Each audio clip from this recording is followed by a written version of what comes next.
Et voici un de mes tableaux que j'apprécie autant parce que ça représente notre culture précolombienne. C'est de la série La Pachamama, ma série Pachamama amérindienne. Donc du coup, il s'appelle Guerrero Muisca, Cacique del Amor. Parce qu'en fait, ce sont des cultures ancestrales et c'est hommage vraiment à nos racines, à nos ancêtres. Et voilà, donc c'est une petite histoire d'amour qui raconte ça. Cuenta la leyenda del sol que un cacique enamorado de una princesa sufrió de pena y de desamor y lo llevó a la locura. Amor ancestral.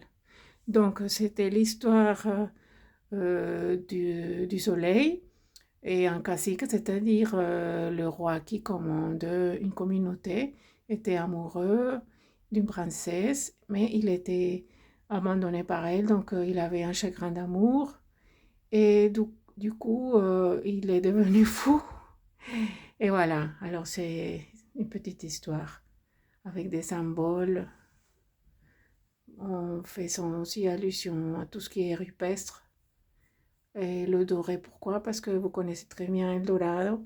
El Dorado, pour les cultures ancestrales, c'était vraiment une offrande à la déesse de la lune et au roi soleil, le dieu soleil aussi. Donc, c'était pas dans un contexte économique, c'était vraiment sacré.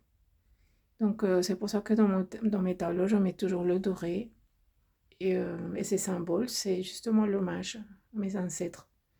Et la Pachamama, c'est la mère nature, qui était aussi notre déesse avant que les Espagnols nous imposent la religion catholique.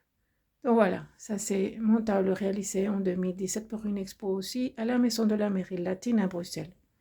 Et puis j'adore mon cacique parce que dans ma famille, côté maman, elle provient justement des caciques, les caciques motato. C'est un autre tableau que j'ai fait.